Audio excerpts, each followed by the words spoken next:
Hey, happy Saturday and welcome to the very first exclusively aired on the Sci-Fi Center's YouTube channel, Saturday Overnight Live. Welcome to my little experiment. Um, since we founded this show, we had been simulcasting on the Poindexter Lounge, but a couple of things with the return of Enosh pending soon. We'll be making those announcements as soon as he's ready. And the growth of this particular channel, we needed to take the next step and figure out the baseline of what we're doing here, figure out where we need to improve. This entire show is going to be 1-2 hour long experiment, which is going to allow me, Stella, Thade, and people who help me work on this show determine analytically where we're going, what we need to do to establish the Sci-Fi Center's YouTube page and the inner network that will be going on. We just couldn't do that with our anchor show being on another network because we'll always be wondering how much of that, is the Poindexter Lounge, which we're grateful for. But if we're going to build our own identity and our own channel, it's super duper important for us to know what kind of crowd we're hitting. And me being in Vegas, a lot of our people will come to us straight from the fact that I'm in Vegas. A lot of them will be customers that come through the door. So analytically, I needed to see where we were at and where I needed to build from. And we put a lot of work into this particular show. So this was the one we chose to do it. I will still be doing my overnighters and our Star Trek shows and our watch parties over on the Poindexter Lounge. Plus, when he returns, we will be on the panels as well. But this is the first time we're doing it like this. Like I said, same basic setup. With the addition, we won't be like, when I send in stuff in the chat room, it won't be going to 5 different places. It won't be going to, the 3 Sci-Fi Center pages, which is our YouTube page, our Facebook page, and our Twitter page. And like I said, just wanted to know what our reach was and what we need to do. So like I said, we'll probably spend as much time looking at this show from YouTube Studio, which is something I could not do with the other show, and seeing where we want to do and how we want to structure things. So thanks for everybody for being my guinea pigs. Let me go ahead and say the chat before I bring in our co-host. Stay will not be with us today. He's under the weather. I just got that notice. Hey, hi, Jordan. How are you doing? Chappie, what's going on? Vince, nice to see you. Vince is one of the guys who helps us out. And like I said, as soon as I upgrade the account, I'm going to be able to have him in there. How you doing, Daniel? All right, question, thoughts on 18-year anniversary of the first Fantastic Four, still the best Fantastic Four movie. I didn't have a problem with that Fantastic Four for the time it was released. Obviously, we didn't have MCU or any of that other stuff, but for the time it was released, it was as campy, as cheesy as the Fantastic Four was supposed to be. Not Roger Corman cheesy, but for 2006, 2007, I thought it was fine. We judge those movies now by a totally different standard, though, so I don't think it got a fair break. Hi, Stella. What's going on? Yes, we are, Larry Kirkhouse. We are literally in the Sci-Fi interviews. Like I say, we shrunk it down because we know, like I said, I know I'm going to take a hit in viewership because not everybody that was watching us on Poindexter Lounge Networks was subscribed to us here. And that was one of the things I wanted to figure out. What was the carryover effect from doing that show? We were going to do this months and months ago, but when Enosh took his leave of absence, it was going to be too hard to create for 2 different contents. It's time consuming. So we basically kept our live streams on both in order for that show to have circulation. We knew was no way we were going to be able to put the numbers that he puts on his channel because it's his channel. But we still wanted to keep the blood flow going and enough to where there was some kind of algorithm going through the Poindexter Lounge until he was ready to come back to the throne. So, yeah, we are in the Sci-Fi Centerverse. How you doing, Spider-Man 7285? Yep, the very first one, our very first live stream like this, exclusive. So, like I said, and most of our content on this channel will be short informational things. I really wanted the Sci-Fi Center's YouTube channel to be the majority 5-10 minute shorts about stuff, about comic books. Like I'm gonna try to review best I can. Incredible Hulk #1. It just came out with a new Incredible Hulk. I'm just now getting around to getting to it. So far it's okay. It's not as good as the the Immortal Hulk, in my opinion. But the Immortal Hulk started off a little bit slow, but it was those Alex Ross covers that got me going. So yeah, we are exclusively in here. All right, see. Okay, you guys are talking now. Wow, why does there always? I didn't have a fly problem all day. Now I have one solitary fly that's going to want to fly in between these two lights until I kill it on air. Oh well. Found your reason, really digging your content. Thank you, Dante. Thank you for joining up. All right, honestly, don't get the hate for it. William, it's not hard. No, it's not Howard the Duck bad. Howard the Duck, that's a different type of bad. I don't think when Fantastic Four came out, there wasn't a lot of hate for that movie. But what you have to understand that, and then people make this mistake. They make this mistake for everything. They look at all comic book movies before, after, and during through the lens of MCU. And when you do that, you don't realize what made those films that came before special. And if it's not, when it's Marvel and it's not MCU, people are ready to shoot it down. Look, they're already, and they want everything to be part of the MCU because that's all they know. That's all they can comprehend. Miles Morales is a perfect situation. Morales has to be in the MCU. No, he doesn't. But coming from people who only view modern day comic book movies through the lens of the Marvel Cinematic Universe, that's all they can do sometimes. But that Fantastic Four, if there hadn't been an MCU, the Fantastic Four movie would have stood in comparison to something else entirely different. But that movie wasn't bad. It's just, like I said, we have this other thing now, and it's unfairly compared to that. All right. Yeah, I'm closer to the strip. I'm closer to the north end of the strip than they are. Not a big UFC fan. I mean, when Conor McGregor was fighting, I was big into it. I would watch this for that spectacle or Ronda Rousey, but I can only name you like maybe 3 or 4 UFC people total. But I know it's here though because I had some customers in there. That was came through for it. All right, so on the agenda today, obviously, oops, you know what? I almost forgot to bring in Brad. Hey, Brad, let's do a real quick sound check. Hey, does it sound good? Now, let me talk. Hold on. All right, perfect. Other than this little background thing, I guess you got about 20 cats, but that's cool. But I think we fixed that echo. Oh, that drove me crazy last week, and I'm like, So I think we fixed it. Cool. Sorry about that, everybody who was watching, and not to we got it's summer. There's crickets and tree frogs all over the place. But we got taken care of. On my agenda today, what is on my agenda? Let me look at my own thumbnail. Yeah, it was it was interesting one you put up with I got quite an eclectic sort of blend of things there. Yeah, it was that kind of week. So we got obviously we're going to review later on in the show. We're going to review. I want to review at least one comic a week that I'm reading, possibly more. But this was the first issue, so I'm bringing that out. We have in fact, first up, we have Tom Cruise, and he's 61 years old. He just turned 61 years old on the 4th of July. He says he wants to do Mission Impossible movies until he's Harrison Ford's age. If anybody could do it, it'd be him. And he'll probably look like he does now, then, which is going to piss me off. 61 years old, doing its own stunts. Oh my goodness! But there's really something. It's funny you should mention that because I recently had a kind of a family thing with with my folks and my dad. He had the second Mission Impossible on, and he was at the part where he's at the beginning where he's climbing the cliff face, and it's free soloing. Of course, there's no equipment, there's no safety harness, there's nothing. He's just I'm just going for it.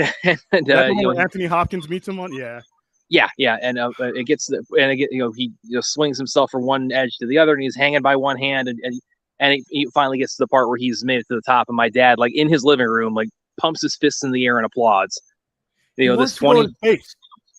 Second, he wants to go to space. Yeah, and it's like I said, if anybody could do it, it'd be him. I mean, it's like he's like the James Cameron of action stars, basically. He's just bored at this point. All right, so we're gonna give you a review. I actually sent a bunch of people to see Mission Impossible this last Tuesday.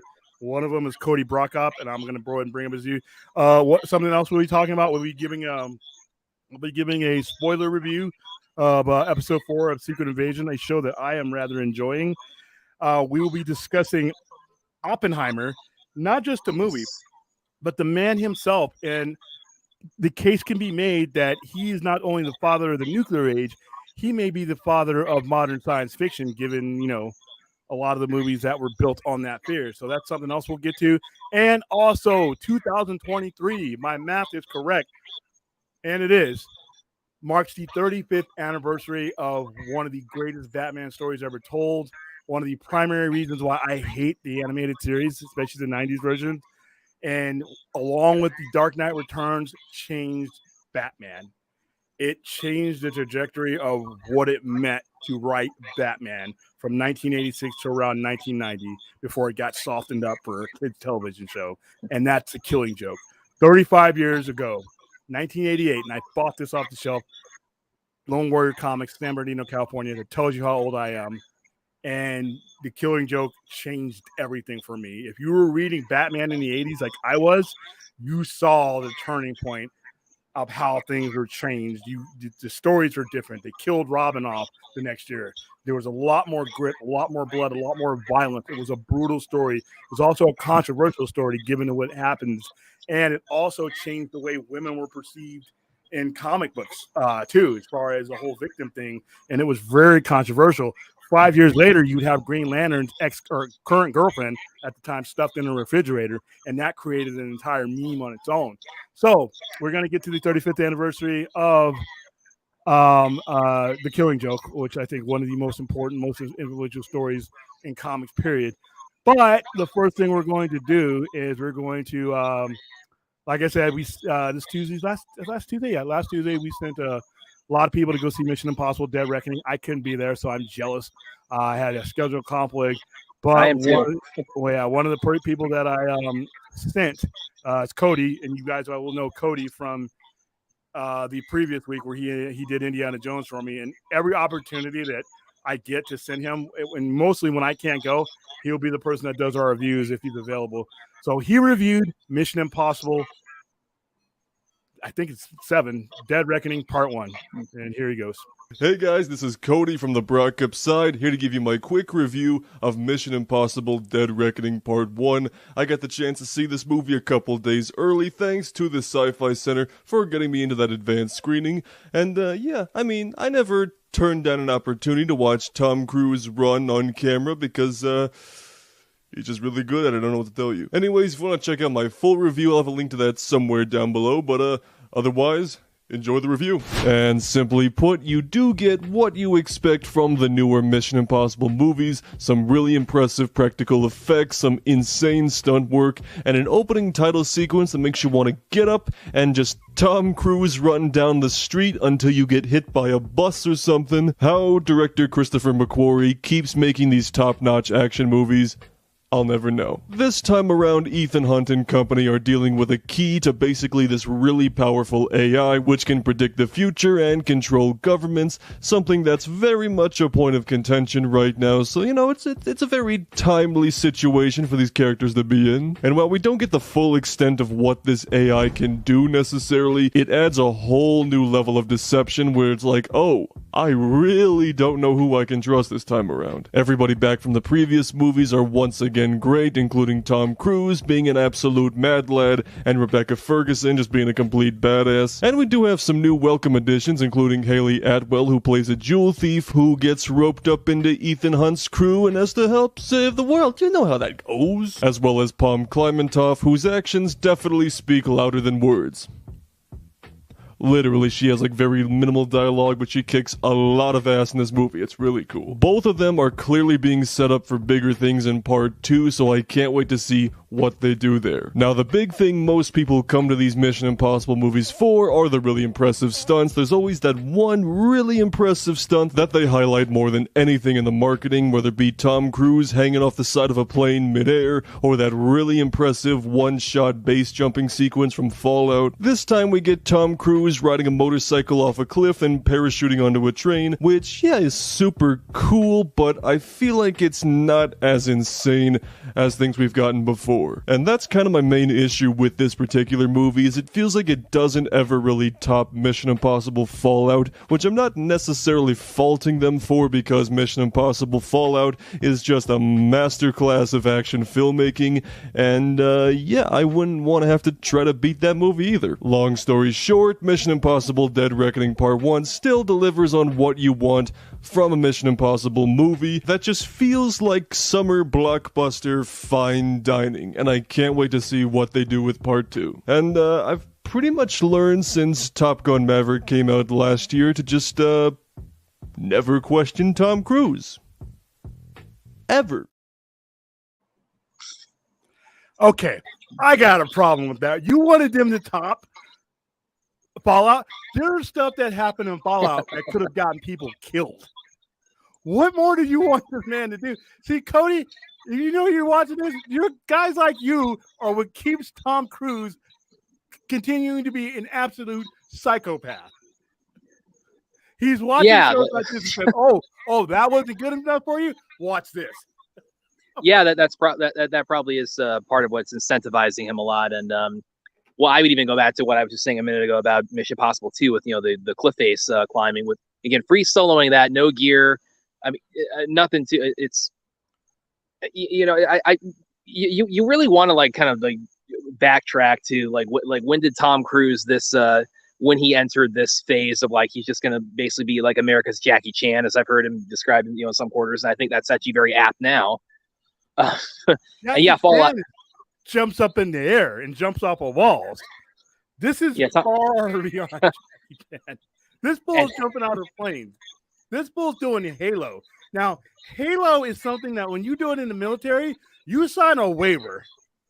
Really? So if you have to sign a waiver to do it for the military, it's potentially lethal. So, but we have, he didn't quite outdo. Wow. So Cody, what you're basically, he didn't die. That is yeah, I don't know. It's like because I'm going to be seeing it probably Tuesday, the earliest chance it's available. So I'm definitely looking forward to it. And I'm going to pay. I sent 50 people to go see it, and I'm not one of those 50 people. That drives me insane. But I and like what you were saying with Fallout, which that was really he really set a high bar with that, with a lot of the stunts and the fight scenes and everything he did in that. And the thing about Tom Cruise is that it's been kind of posited, and I'm really curious about how this performs in terms commercially, because we've seen as we've kind of discussed in previous streams, this summer has really been not necessarily kind to the box office to movies that really deserve it. But Tom Cruise, he's kind of an anomaly in that sense, because a lot of people have posited, and I think there's maybe some truth to this, that he is in some sense one of the last true blood homegrown like movie stars, where it's like his presence, his brand of I'm just gonna just take it up, like cheat death in every way I can conceive of. It's like that by itself can get butts in seats. And I think the commercial performance of the next Mission Impossible, that's going to be really fascinating. I think in terms of, especially when we're talking about post-COVID box office and theatrical trends. It's like I think that's really going to be an interesting component of the release of it. One of the things about the ones that we have talked about that haven't done well, and you could make the argument in some of those cases that they have not, those franchise movies haven't taken care of the franchise, and we can go into all that, but the DC obviously ones have not taken care of their franchise the last 5 years. Now you look at the movies that have taken care of the franchise or taken care of at least the IP. Spider-Man. Spider-Verse did well because Spider-Man, since Tobey Maguire, has been taken care of both in frequency and in quality. Even if you want to make fun of Spider-Man 3, it still pulled in over $700 million. You want to make fun of Amazing Spider-Man 2, it's still, no live-action Spider-Man movie has drawn less than $700 million.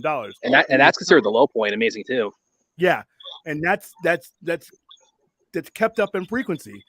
In Mission Impossible, every 3 to 4 years or so, you're getting one of these movies. And it doesn't hurt the fact that he doesn't age and he still looks like the same guy. He's just now looking like a guy that may be in his early 40s. But yeah, he's drinking from the same like fountain of youth that Keanu Reeves has found. Yeah, and look, that's another one. When you take care of your IP and you give people the frequency, I think Mission Impossible will be immune to a little of this because it's Tom Cruise. He's an icon. He is a box office star, except for the Mummy. Yeah, and He's even been that did like 417 something like that. So it's like yeah. you're talking about, it's like that's his that's the low point, and even that's We like kill for those numbers. DC would kill for those numbers right now. yeah. Well, I mean they were making that during a Yeah, there you previous go. filmmakers era, but But we're dealing with old wounds there, but yeah, I know. The thing about Tom Cruise too, also that I think also that you can't, talking about Mission Impossible, you also kind of have to place, I think, place Top Gun Maverick a little bit in the conversation of that, because that one is really testimony to his star power and his commitment to the stunt work, and especially with, again, it's coming decades after the original. The original also being such a product of its time, of the 80s, and being like the Navy recruitment tool that it was. And then you add in like how many times it got delayed because of COVID, and he was just absolutely adamant. It's like, we are not going to put this on streaming. This is going to be like an IMAX event. And it came out and it just did, I mean, just gangbusters on top of gangbusters. So unfortunately, David Zaslav was watching that, and now he thinks he can put every movie in the theaters. The problem is, and not for every Top Gun or Avatar, there's a Shazam. There's 7 or 8 Shazams. Not every other these movies, Tom Cruise, and that's what makes Tom Cruise Tom Cruise. Above all else, Tom Cruise is going to get you people. Tom Cruise is going to. You don't even have to recognize who he is. He could be Les Grossman. You're still gonna, I would love to see a Les Grossman movie. By the way, I would too. The last comedy I paid to see was Tropic Thunder. I would pay, dude, Les Grossman. I didn't know it was him. Everybody else is calling me an idiot. Maybe I am. I did not know that was him until the end credits. Well, I mean, he's he's got prosthetics, and he's got the big hands. Yeah, he's got those burly forearms. He's like, and he's dancing. I'm like, oh, what in the hell? So now, Tom Cruise is the last bona fide star. So yeah, I am definitely looking forward to Dead Reckoning. For me, in my opinion, every Mission Impossible movie has gotten better with the next one, and I don't. Fallout to me was my favorite one, and before that it was Rogue Nation. So let's go to the chat real quick. Go ahead, man. Which one? I forget. It was, what was it called again? I think that was Ghost Protocol. That was the one where he's climbing the Burj Khalifa. I mean, right there, it's like, that's like, I mean, how do you even like sell that to like you're the star, you're the executive producer, but it's like, I'm gonna like get these electric Spider-Man gloves and climb the Burj Khalifa with no harness, no parachute, and we're gonna make a big spectacle of it, and you're gonna try, you're gonna sell. Dude, he's hanging on to the side of it. That one, and that's what I'm curious. That's what I'm curious about too. Well, there's the one he did in Rogue Nation, but also there was that that came out of CinemaCon, the video where he's on the Cessna and he's hanging onto it by one hand. I'm curious, is that part? Have you heard anything about it? Is that part of the movie, or was that just a stunt he did? There was one where he's congratulating or wishing us a happy something, and then his crazy ass is jumping from that. He jumps from that plane. Yeah. God. I mean that's testimony to what just his brand, what he does. It's like the marketing itself is a stunt show now. He's crazy.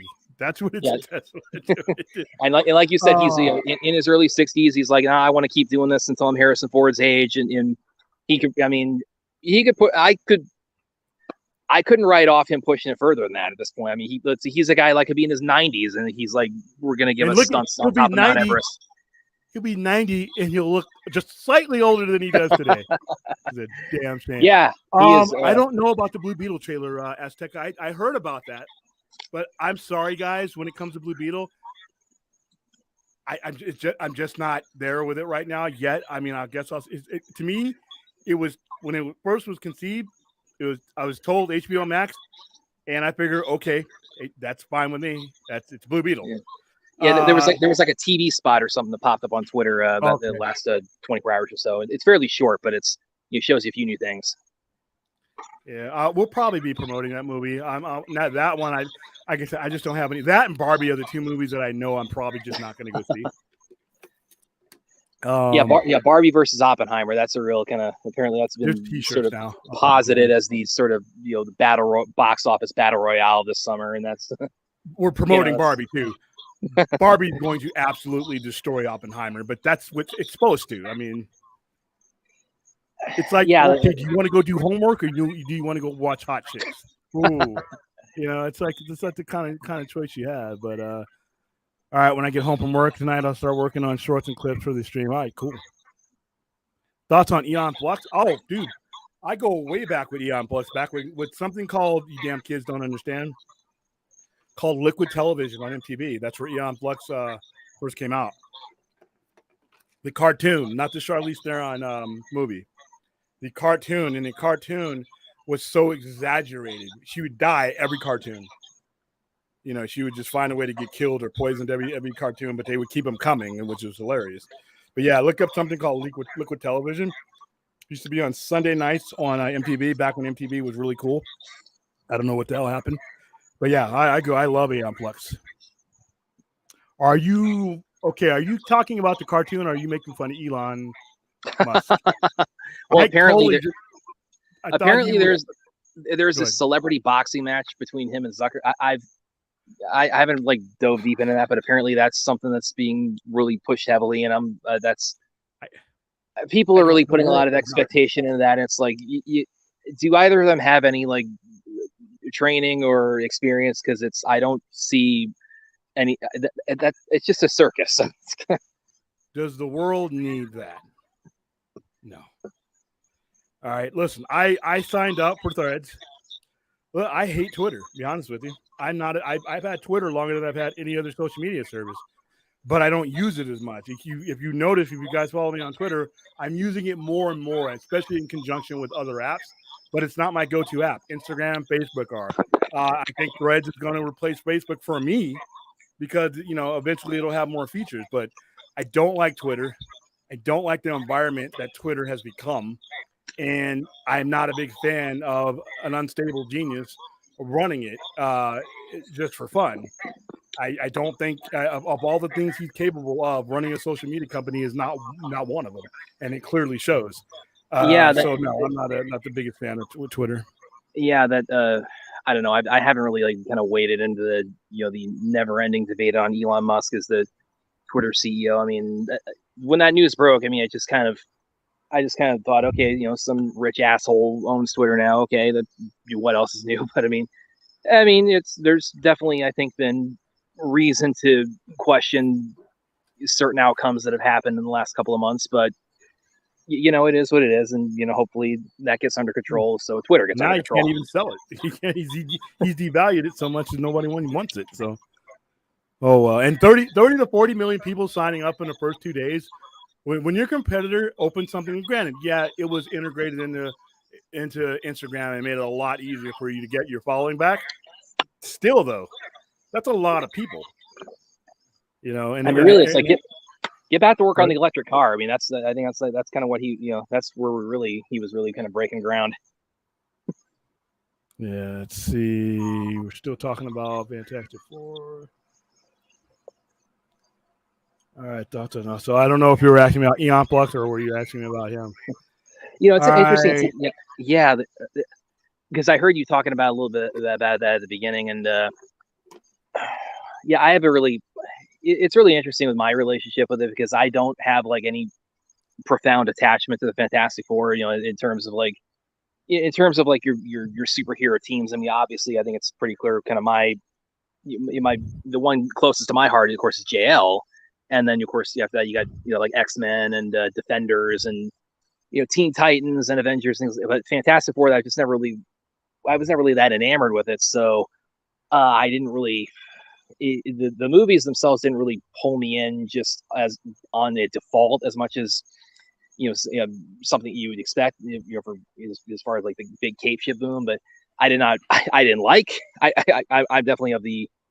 I'm definitely of the consensus that we to date we have not had a good Fantastic Four movie, but like I said, I didn't have a major problem with the one Now, the Rise of Silver Surfer sucked, and you gave me a Cloud Galactus monster because they didn't know all the parts. That was stupid, but oh well, what it is. Well, and then, of All right, course, we had that disaster a few years later, but that's the whole story. With a bunch of good actors, but just not a very good movie. And thank God.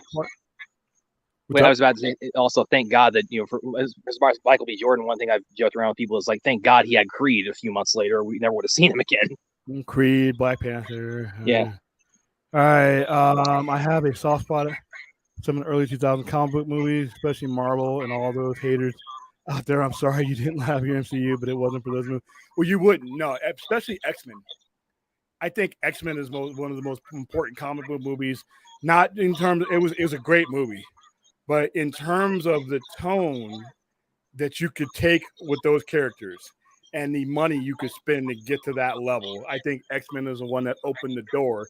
And to be honest, if you look at that, a certain person who came up through those movies, he learned a lot of what he learned. Kevin Feige learned a lot of what he learned from being assistant executive producer. So those movies have a direct lineage to those early 2000 movies. Spider-Man the same way. So yeah, I agree 100%, Chappie. All right, what's next? All right, so let me go ahead and bring up, like I said, the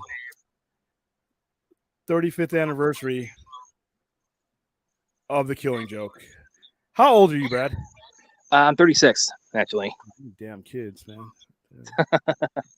You know, I mean, what the hell? Okay, well, you were alive. I think I was an infant, but yeah. All right, well, damn it.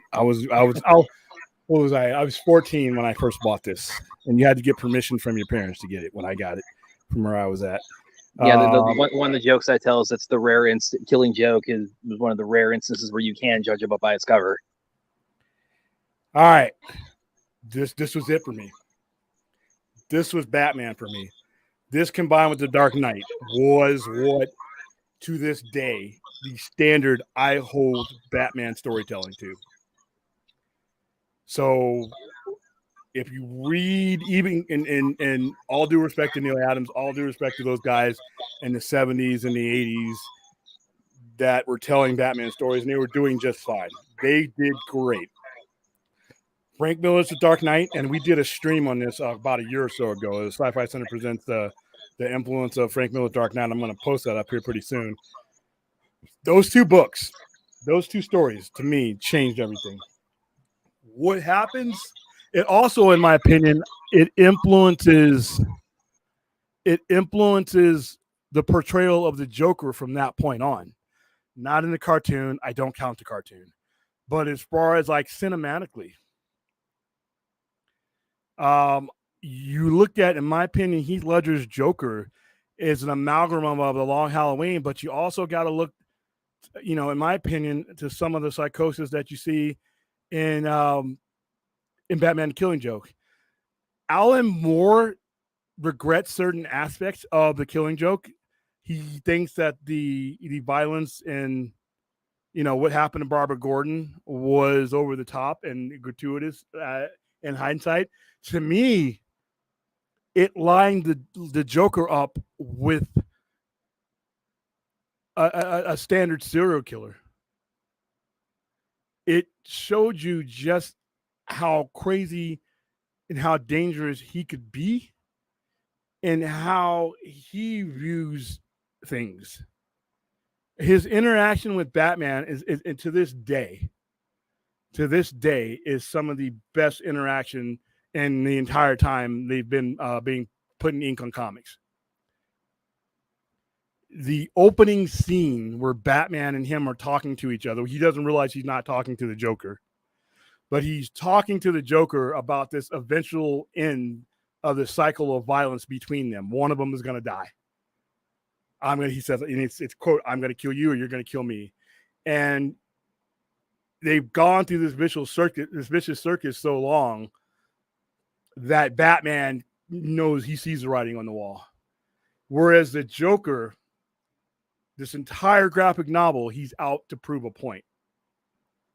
He's out to prove a point, and the point he's trying to prove is the same point that Heath Ledger Joker is trying to prove with Harvey Dent, that on any day, one bad day can push someone over the edge and that every one of them, including Batman, including Commissioner Gordon, who he's using as his guinea pig, can be driven crazy. And once they do that, remember in The Dark Knight, and he says, when given an opportunity, these people, they'll feed on each other. And that's the exact same point that I think that Alan Moore was using the Joker to prove in The Killing Joke. Now, in The Dark Knight, he actually kills him. But in The Killing Joke, for those of you who haven't read it, it is a must read. It is a must read. Starts out with Batman visiting what he thinks is the Joker. Joker's already escaped, but he has a stand-in for him, and he's got a guy in there with makeup, and Batman's having this back and forth with him. Then he grabs the Joker by the hand and says, "Aren't you listening to me?" And he realizes that there's makeup coming off the guy's hands. And that's when he realizes the Joker's escaped. Joker's been out for a while now, and his plan is to take the commissioner, one of the symbols of law and order in Gotham City, and show him that with all his rules and all his rigid society, he's no different than anybody else that can be broken. Pays a visit to Commissioner Gordon's house. The infamous scene where he shoots Barbara Gordon in the back through the spine, paralyzes her. Not only does he paralyze her, but he strips her and takes pictures of her, which he then uses when he has Commissioner Gordon captured, and he's showing him these pictures of his helpless daughter in an attempt to make Commissioner Gordon snap to the point where his rules don't matter. And that's the whole point of the story, is him trying to make both Batman and him. And there's something that Commissioner Gordon says when Batman rescues him. He says, "Do this by the book." He has to know that our way works. He is determined to prove the Joker wrong, as the Joker is trying. And it's this battle of wills. But what always impressed me about The Killing Joke is just the outward violence of it. You always hear me say the 3Ds. Death, dismemberment, and destruction. And a lot of time we're using it as a joke. Here, there's a certain thing when you're telling your story right that the violence is necessary, and it works if it is applied right. The brutality works if it is applied right and it is relevant to the story. The Killing Joke does all of this perfectly. You know, the violence on the brutality on Barbara Gordon, it's not gratuitous. It's trying to take the one thing that means the most. There's two things that means the world to Commissioner Gordon: the law and its daughter. So he's putting one in mortal danger and making Commissioner Gordon question the other. So everything that happens in The Killing Joke, although controversial even to this day and brutal, was necessary to drive home the point of what the Joker was, where he's at in all this chaos, and the method to his madness. So I'm going to bring up some of the more stunning images of this gun. This is a cover. I have this cover. This is a cover as it looked on the first printing. Now it's been pre-printed a bunch of times. The first printing is actually not that expensive for it being around, being reprinted. But this was also made back in the days where it was a trade. It was a graphic novel, but it was also a trade, and they reprinted them because they wanted to sell them in volume. So there's still plenty of a lot of the first printings around. Now, let's see. Let's go. I still got to get the different setup of this one. So, and I'll get to the chat here in a second. And stop sharing. Wish I could have put this up on a different one. Boy, StreamYards. And this is when he had captured Commissioner Gordon. And this is at the point where he's trying to drive him mad. And he's just trying to push him to the brink. To prove a point to both Commissioner Gordon, but also to prove a point to Batman. Because he sees Batman as the order to his chaos. But he does not see the need for the order. And that's what the Killing Joke is. It's a battle between order and chaos. And which one can win out? Is the order on a fragile, foundation to the point where it can be broken up? And that's like anything. Everything that we have that is organized and that represents society, can it be just tipped over on one bad day? And that was an experiment that Joker was sure that he could prove. And there's he has and this the visuals in this are just crazy. I mean, the crazy midgets that he's hiring. I mean, the thugs that he has, and he has them all in this circus. And the way that it's Brian Bolin is who did the artwork for this, and his artwork in this is stunning. Yeah. And actually, one thing I'd add to what you're saying about the artwork is that this might maybe a little bit of an outlier for a lot of people, but the Joker, he's had a lot of really extreme variations in his look over the years. I mean, he's like recent, within the last few years, he's had, he's skinned his own face and put it back on. But the thing about the Killing Joke, that's really the thing I find so haunting about a lot of in the Killing Joke is he has the hat on with the shadow that partially obscures his face. So in a lot of ways, that's kind of like, you don't usually see the Joker with a mask, but there's something just so unsettling about that image of the Joker.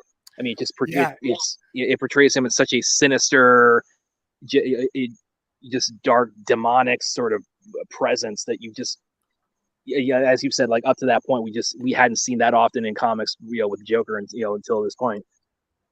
And the brim of the hat where his eyes glowed through was kind of cool. Bolin did that. Oh God, yeah. Now here in this scene right here, this is where Bruce visits her in the hospital, and this is actually in Spanish. I just grabbed the image, but I know this by heart. But there's something she notices about him, because at this point in the story, obviously they've gone through the dance with the Joker before. She said there's something different about him this time. And she notices it. And if you take this Joker story and juxtapose them on all the Joker stories that have ever been told, this is a different Joker than we've ever seen. He's taken it to a level that to this point had never been seen by him or most villains in comics. And that's another thing that Alan Moore and the creators were trying to tell you in this. This wasn't your dad's Joker. This wasn't Cesar Romero. This wasn't a cartoon. This was the psychopath that, had we not held back all these years of Joker storytelling, this is a psychopath that the Joker would have evolved into. Yeah, I mean, he's one step below Art the Clown in Killing Joke. And there's a little John Wayne Gacy in there too, if you look at it. Let's see. Yeah, and here's. You have to honk your horn in the middle of my thing. Here's I won't go into the other ones because in the book it shows, a lot more. But this is a scene that, changed a lot of things for people. I remember when I bought this, and I bought this at my comic book store.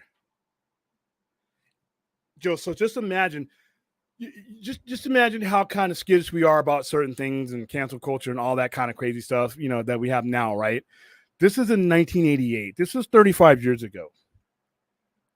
This wasn't happening in comic books. You had your independent comic books that were like the Judge Dredd and some of the, the innovation comics that were kind of like risque and stuff like that, but they weren't the main line DC Marvel type things. This was happening in a DC comic. The shooting and paralyzing of her was one thing. But then what he does afterwards, she's laying there bleeding, could possibly dying, and then he's doing what he's doing. And it was weird because we're in the 80s, we're in the slasher area, this wasn't the kind of sadistic stuff that you saw. Yeah, I mean, and not to get political on it, but this is also, we're talking about the Reagan era, and you had things like RoboCop and a lot. I mean, pushing the envelope was in a lot of ways really, kind of it was almost taken for granted in a lot of pop culture at this point in time. And definitely, as you said, even by that standard, Killing Joke in comics at this time, this was really taking it to a just way beyond what anybody would have anticipated. I remember the women's groups that were tearing this up. I Oh, remember man. the PTA, the parents group that were tearing this up. And if you didn't understand the Killing Joke at the time, you would have been one of those people. He shoots a woman in the back, strips her and takes pictures of her. That's, if you on the face value of that, that's awful. That's It's monstrous. That's over the line. That's preposterous. Why are you doing this? If you just heard it that way and didn't know what was going on in the story, you had every reason in 1988 to go after these people until you read it. And once you read it, the things he does, the actions he takes aren't really the story. It's what he's trying to do. The whole making Commissioner Gordon feel so helpless that he gives up on his rules, making Batman so angry that he gives up on his rules. And now we look at the Dark Knight. Remember that scene when they're on the barges and he gives the people, the prisoner people have the bombs and the rich people, they have the bombs, and one of them has to blow each other up before the other one does, because the Joker thinks that when push comes to shove, people are going to become the animals, the feral animals that he has become. And then he's proven wrong. And Batman tells him, you're wrong. People are better than that.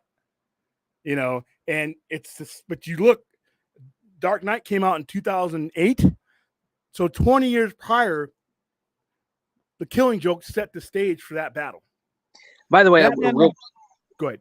Well, I just wanted, we were talking about the boat scene in the Dark Knight, and one thing I thought I'd add there, and I don't know if you would see, there's a bit of a fan theory. It's actually one I've had for myself for a while, is with the Joker saying, everybody on the boat, blow up the other boat first, and I'll let you go free.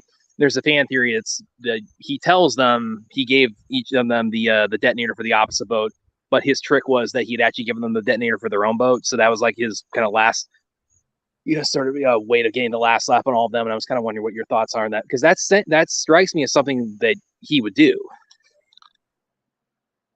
Yeah, I mean, it just, and like I said, I guess in some ways you had to be collecting comics at this time, because a lot of the younger generation, they're looking backwards to this stuff now, and I was looking forward from it. So it was what I was living at the time.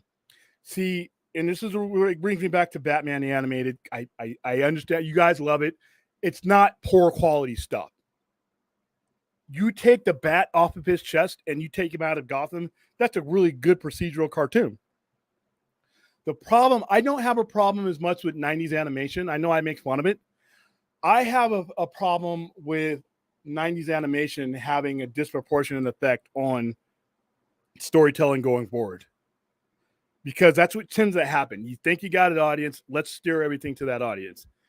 So in my freshman year in high school, when I'm buying Batman the Killing Joke and having already had not Death in the Family, but had Dark Knight, and then a year later, my sophomore year, getting Death in the Family, where they kill Robin, and the same term of high school, I'm getting Batman the Animated Series.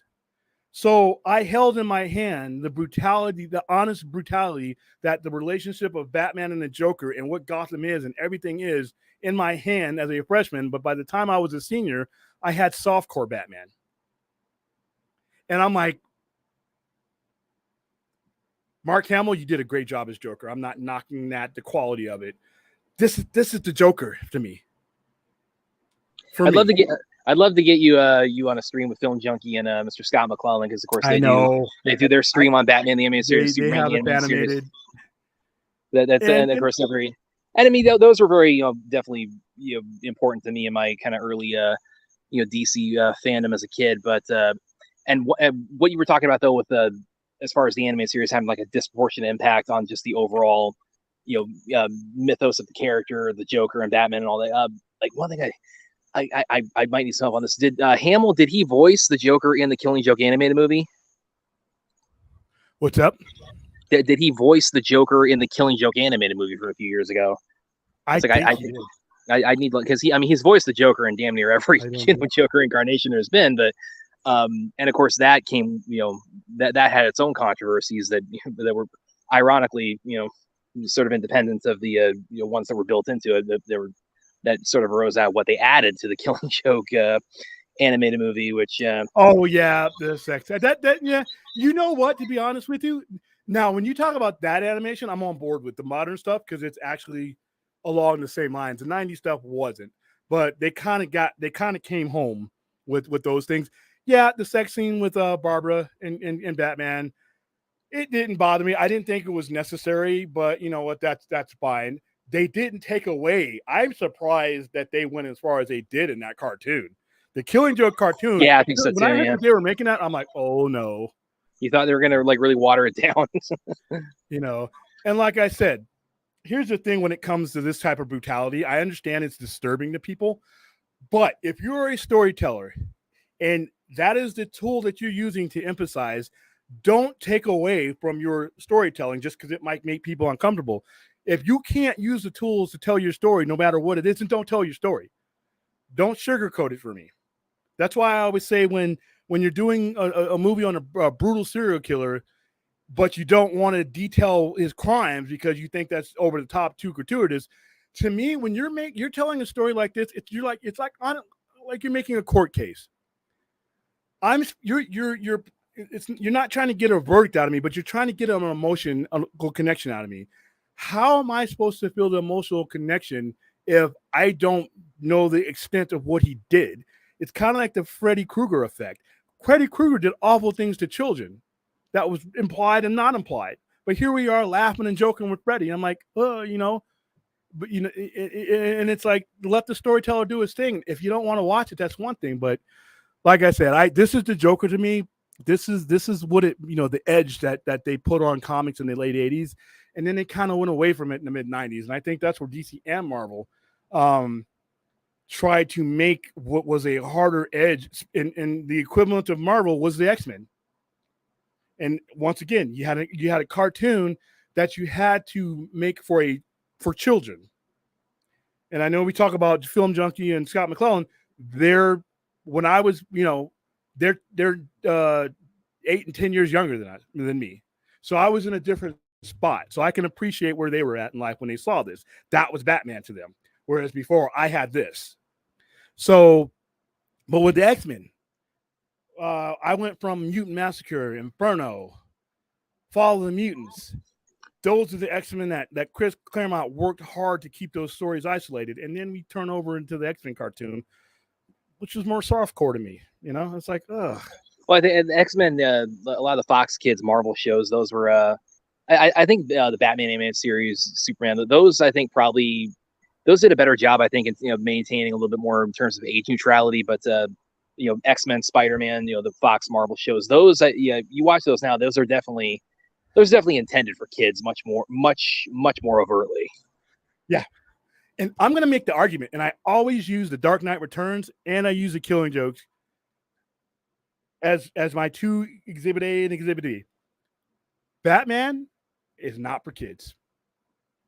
You may have used your clay and morphed it for kids, but Batman is not okay. All right? Gotham is not okay. Gotham is not a place you might not let your kids walk through, let alone try to portray as a cartoon. The Joker is an absolute psychopath whose boundaries are not the same boundaries as a cartoon villain.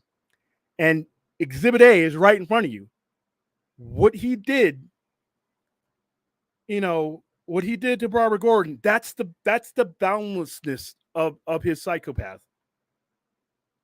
And a year later, he beats the hell out of Jason Todd. And they show you see him with his crowbar just bashing his head in, and then you get to call a 900 number to see if you want Jason Todd to die. Of course, overwhelmingly they did, because at the time nobody did. I called that 900 number, and sorry, Jason, you're back now. But I voted to kill him. I voted to kill him. And then in that same series, the Joker's filling up a hall with his Joker gas, killing everybody. He's a mass murderer that is worse than the worst criminal you could think of. BTK. Well, they got that in John '89 Goodman. with the art gallery scene. Yeah, when he's cut. I mean, that's him. And to be honest with you, the would allow them to do that movie, in my opinion, would allow Tim Burton to be that darker was The Dark Knight, because Warner Brothers owned Batman, and they owned the studio that was making that movie. And by 1987, 1988, The Dark Knight Returns was legendary. It only took 24 months of that being on the shelf. The Dark Knight was legendary, and it changed the tone. And as a side, everybody watching, if you haven't seen the Dark Knight Returns animated movie, give that a look right now. That's one of the best of the DC animated movies. Yeah, I'm knocking DC animation in the 90s because of where it lines up as far as, but this is solely my opinion. If you like DC animation from the 90s, more power to you. There's nothing wrong with you. It's just from me. This is my opinion, given where I was at with the character of Batman in DC Comics when that cartoon came along. And then I was owning a store in the mid-90s. So I saw where the storylines were going.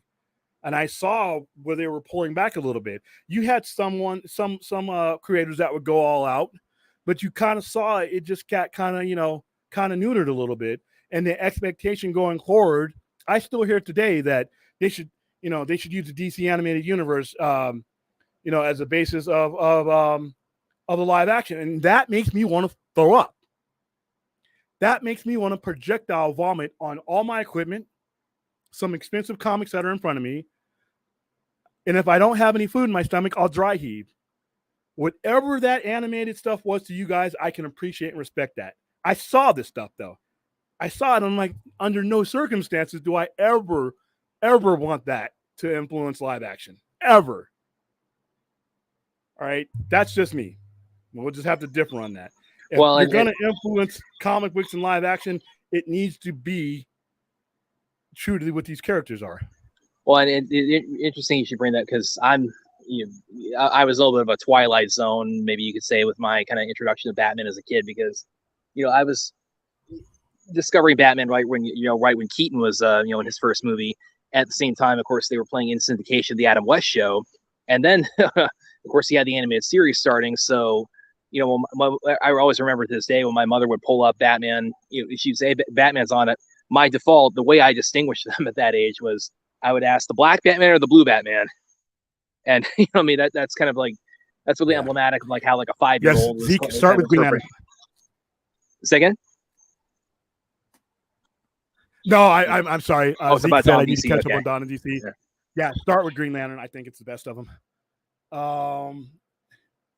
Yeah, Stella. Yeah. Hey, what about me? I was feeling bad this week too. My head almost exploded with allergies in 100-degree heat. Nobody cares about me. I'm just kidding. Go see them all and start with one, and they get better with each movie, Zeke. And I am so tired, by the way. It's like I feel like I'm just like on an island by myself because of like being the guy who really, really digs Mission Impossible 2.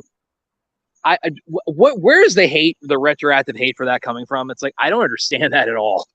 Why do people who hates that one? I think that's one. Yeah, I love that. It's the John Woo one, for God's sakes. I mean, it's like, how can, and again, it's Tom Cruise, doing stunts and jumping off of things and beating up bad guys. It's like what else do you want? Yeah, he's John Woo. Oof. All right, super random. Clint Eastwood came up in a conversation when I was looking on how old these actors are. He's 91. His films are more fascinating to me to watch because he invented a lot of these old daring tropes. Yeah, especially when it comes to Western and cop movies. That's your man. Yeah, and it's like I hope I live to be 91 and I'm as still as active as he is. Dude, at 48, I'm struggling. I'm struggling just to stay, and I'm in pretty good shape. I run 4 miles, Monday, Wednesdays, and Fridays. I know I do my sit-ups and my push-ups, and I eat well. And I'm not looking like Tom Cruise. I'm not looking like George Clooney. I'm not looking like The Rock. That's not fair. Yeah, Keanu. And I know in being a geek, it was never important. But Anthony ACS, if you're watching, I'm going to tag you in this one, Mr. chiseled bodybuilder guy. Oh, It's that was guys a like great you. scream. Through full circle. It's guys like you. See, back in the day, like I said before, us geeks, we had a 90% chance of not getting a girl. But we always hung on to that 10% because we didn't have to compete with the muscle-bound jocks. Here you guys come infiltrating the geek culture. Now that 90 becomes 90% chance of not getting, becomes like 99. So we got a 1% chance now. Thank you. And this is cosplayers coming in now, going to the gym. I got to get my workout. So when I go to the convention, I'm like, dude, come on, man. Damn it. Can't score because of you guys. Hey, Zack Snyder's giving us all a run for our money. Yeah. He's another one. And I don't know what they're doing. Damn it. Okay. Yeah. All right. So what Ray is talking about. Oh, yes. This is a real, man, the marketing for Blue Beetle, that's like God. I've been tempted to kind of check that out, but it's like, man, that's a real, that could go either way. Okay. If your food is turned blue, we're going to bring this up. And no, absolutely not. No. So so that's it before I bring up this atrocity. That is it. That is what Batman the Killing Joke means to me. I think it is. And I am a comic book nerd. So of all the thousands of comics and stories I've read over my 4 decades immersed as a geek, for me to put this up there, that's how important of it I think it is. I think it is one of the most important tone-setting stories. Even though a lot of people regret doing it, even Alan Moore regrets going over the top, I thought it was necessary. I thought everything in it was necessary to set the tone. And it also is a mirror into Batman's soul. This was the book that lets you know that Batman is he's on our side, but he ain't all there. All right, so let's bring up this. I almost don't want to do this. Breakfast of Champions coming up right up. This is uncalled for. I mean, how did they do? I want to know how they did that. I thought this was fake because it's on Twitter. I still think it's fake. Somebody in the chat room tell me this is fake. All right, so there's no amount of. I'm probably not going to see this movie in the theater anyway. I definitely am not eating this burger. I mean, I guess, Riot, if you donated to, I'm never going to turn down charity. If you wanted to donate to a good cause, I would do it. This looks nasty. This looks like when you had the bad coloring on a newspaper.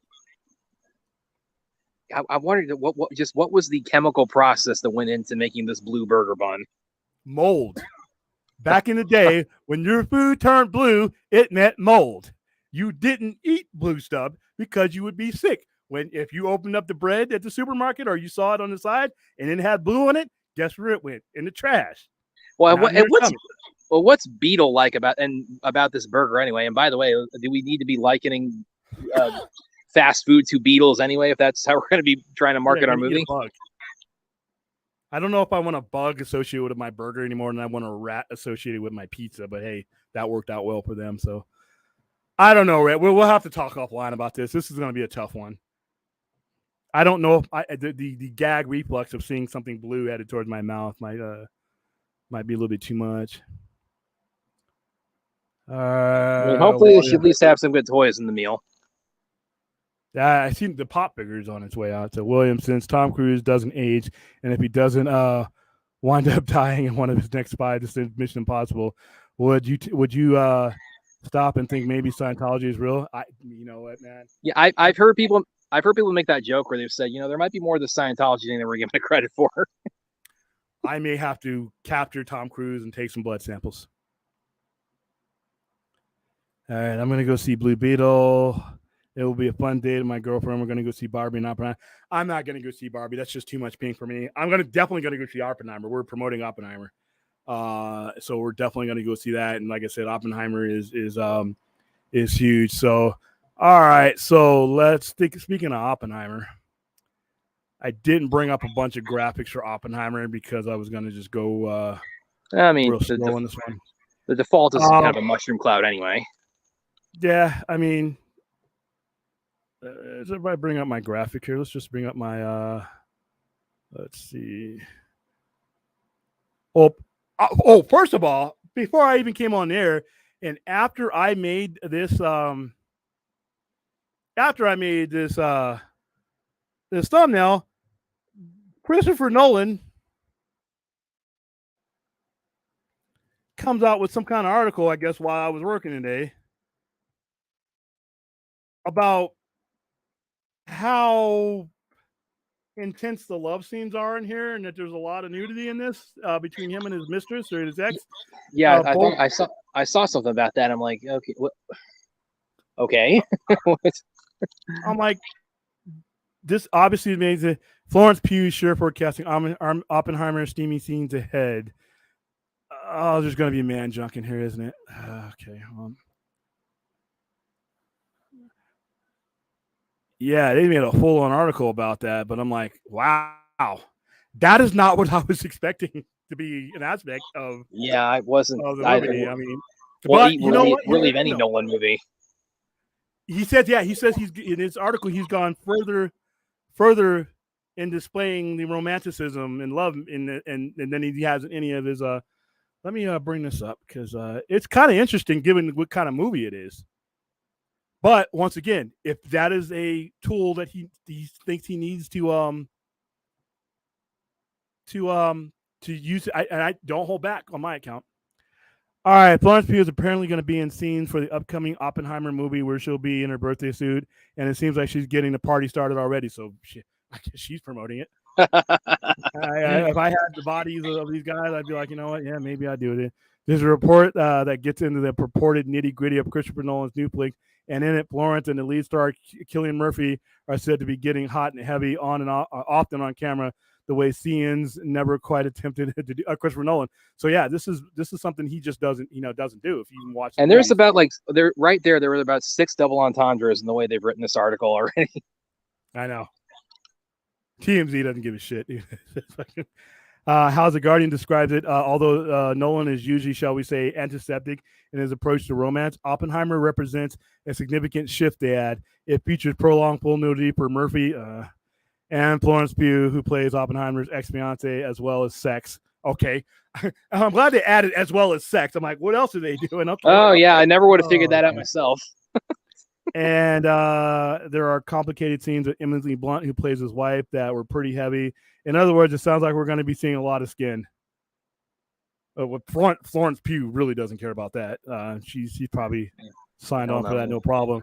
But yeah, you think of Oppenheimer, I'm thinking of explosions, but this is going to be more of a biopic about him than anything else. It's about him and his relationship with the project and the people around him, which is going to be different.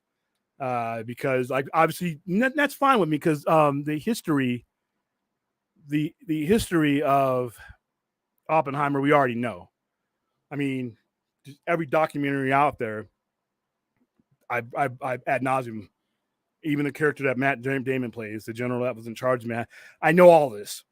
What I don't ever get the interpretation of as the person is the man, and the pressures that this put on his family. His marriage destroyed his marriage, and later on in the McCarthy era, his association with this project almost destroyed his life. So this is what I hope this movie gives me. But one of the things that I find the most impressive is that not only did this guy give us, the war-ending nuclear weapon, he gave us modern science fiction, if you think about it. I mean, I put 2 of them in the thumbnail. The Day the Earth Stood Still and Godzilla. Yeah. Godzilla was born, and everything that came from Toho in that era was born under the fear of the results of nuclear testing. The Day the Earth Stood Still was about our nuclear proliferation and what we would do if we left the planet and spread it. By the way, UFOs, if you're watching this right now, you're right. We don't need to leave this planet. We got Elon Musk. You're right. not just nuclear weapons. There's a lot of stuff planet Earth does not need to spread beyond its atmosphere, let alone other worlds. But if you look at the day the Earth stood still, it was a fear that what we would do, if we got space travel and everything else, and that was based on nuclear and all the nuclear monsters and all the things that came from the 50s and the 60s, and even movies like The Thing. The Cold War was called the Cold War because it was an alternative to the Hot War, which was the nuclear weapon, which was what Oppenheimer perfected. So he didn't just create a weapon. The fear of that weapon drove science fiction to the point where I think it is now. It created the xenophobia because between us and the Russians and China and Korea and Cuba, it was all backed by nuclear weapons being on the playing field. There 100%. were no more conventional wars after that, and he created that. And that probably even you could even argue that sort of feeds into not genre is not necessarily really steeped in sci-fi. Like, I mean, you're talking about the Cold War. It's like, I mean, the early Bond movies are totally steeped in that. So, there's a lot of like, also tangentially related things that, you could trace back to, Oppenheimer developing the bomb. And actually, it's interesting because I something I thought I'd ask about this is because you mentioned on prior streams you're not as big on the Dark Knight trilogy as a lot of other people are. But I just kind of want to ask, like, what are your general thoughts on Nolan's overall body of work? Going into Oppenheimer. I'm not impressed. Really? Okay. I don't think it's bad. I don't think he's bad. He does have some movies. Dunkirk was his, right? I love Dunkirk. Yes, Dunkirk was his. Dunkirk was one. I think Dunkirk should have actually won him an Academy Award. I think Inception is a freaking masterpiece. Really? No. Okay. Tenet. I mean, he's made more movies that just didn't move the needle for me than any. I think the Dark Knight trilogy is overrated. I don't think it's bad. I just think people put the Dark Knight trilogy into Paul Bunyan and Babe status that I don't think it ever reaches, aside from Heath Ledger's performance. Now, that being said, I am looking forward. This is the first movie that I am looking forward to since The Dark Knight that I'm actually anticipating. And another thing that Oppenheimer influences is all this what I'm sitting in the middle of right now, comic books. If you look, especially Marvel, because remember, Marvel, DC came before the nuclear age. Marvel came afterwards, and everything you see, the Hulk is influenced by a nuclear weapon that should have killed his ass. Spider-Man was influenced by radiation that should have killed his ass. The Fantastic Four influenced by radiation that should have killed all of their asses. That should have liquefied their asses. Exactly. But if you see the theme, you see what influenced Marvel Comics going. It was that Cold War and the nuclear age that we were in going in there. So Oppenheimer really belongs on the Mount Rushmore of a lot of pop culture that a lot of people would until you like bring it up. Wow, yeah, because take away the threat of nuclear annihilation, which is what he introduced, him and Heisenberg and all those guys. But he was the one that crossed the finish line first. What he introduced was the basis of so much storytelling. It's just kind of awesome. Now that he's got his movies coming out and people are starting to learn a little bit more about him. All right, let me hit up the chat because I know. Let's see. Why the Transformers under reform? Because the previous movies sucked. That's my opinion. And I think that people, when you have a string of movies that are not that great, even if they make a lot of money, a lot of people are just wait it out. I think it did okay though. I don't think it lost money. All right, my girlfriend, everybody, yeah, I'm hearing this over and over again.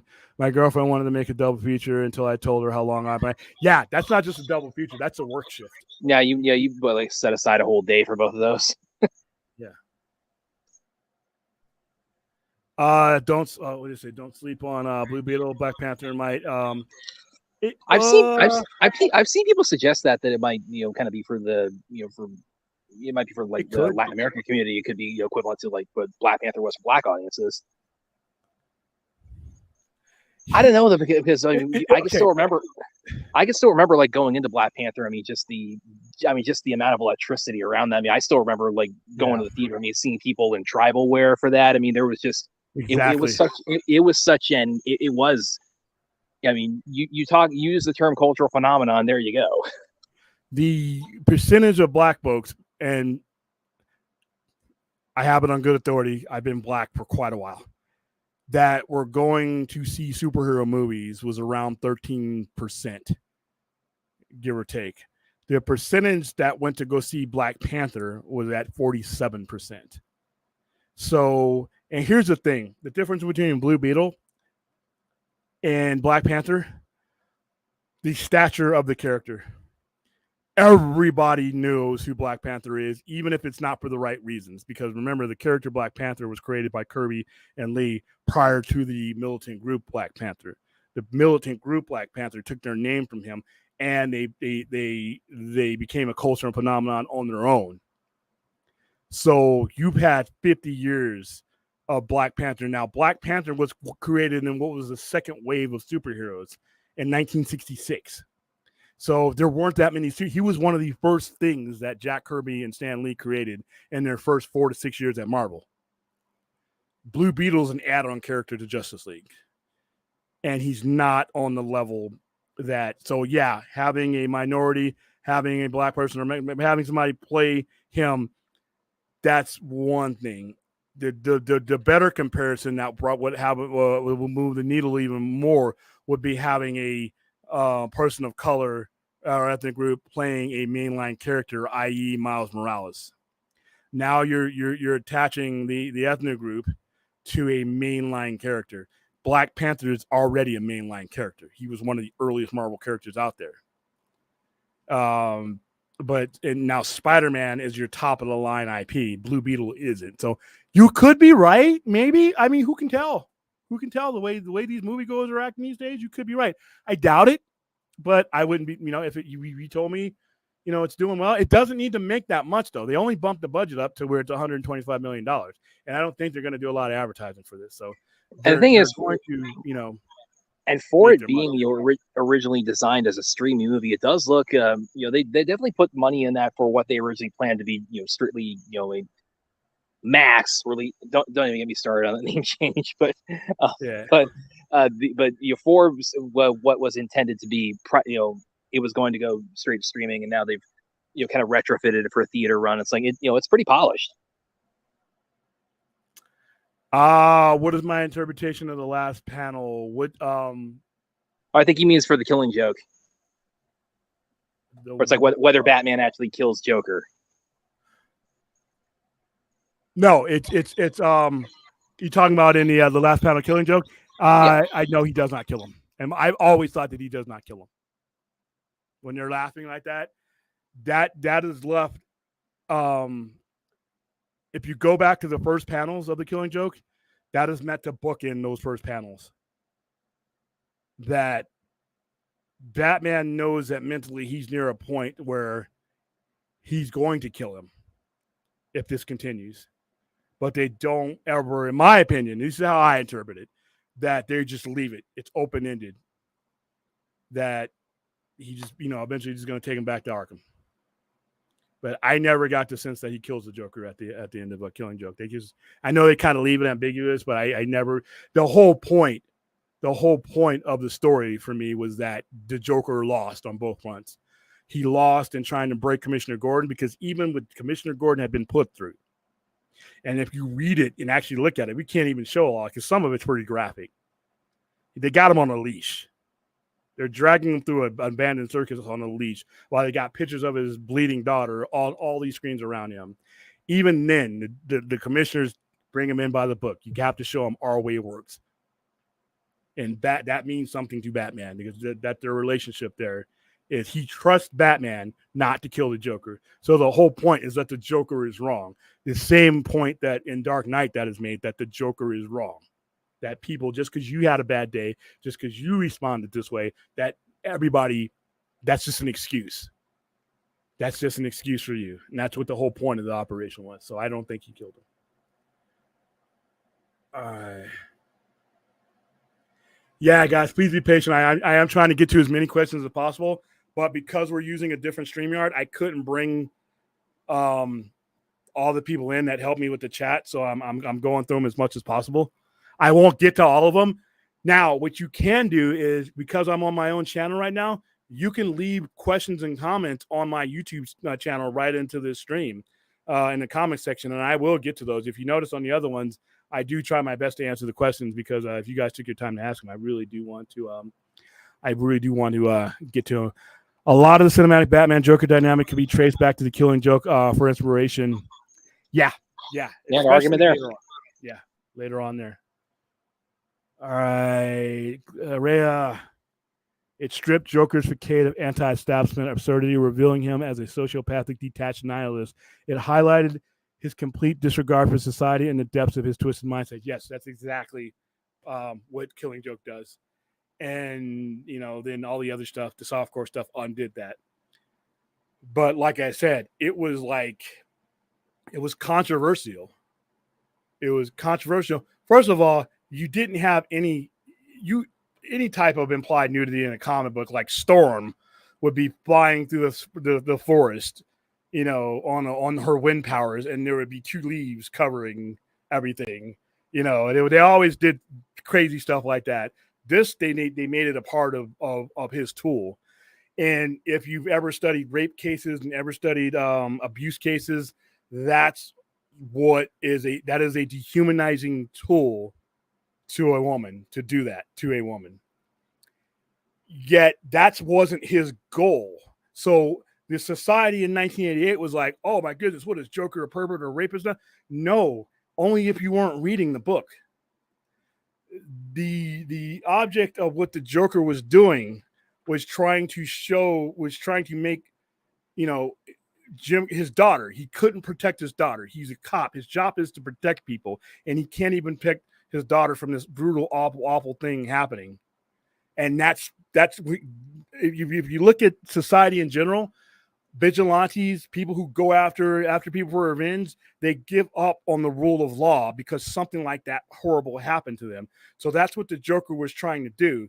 But it was just at a time where it was like, holy cow. And like I said, we had to get written permission from our parents to be able to get that. And I had to make a case with my dad. I'm like, listen, we've watched all the Friday the 13th movies together. I mean, that the chick jumping into the chick skinny dipping, just getting off of a van of pot-headed strangers that she doesn't know and jumping into a pool, or banging some guy she just met on that same camping trip in a place where a whole bunch of other people have died. That's gratuitous. What they were doing was an uncomfortable part of the story, and it was also unheard of for 1988. So yeah, definitely right. I agree 100%. Yes, read it. It is great. Read that and read The Dark Knight Returns while you're at it. Psychopath. Batman is the sociopath. Batman is a functioning sociopath who has allowed himself to be detached in order for him to do what he needs to do. He has to be dispassionate about things, or else he will kill the Joker and everybody like him.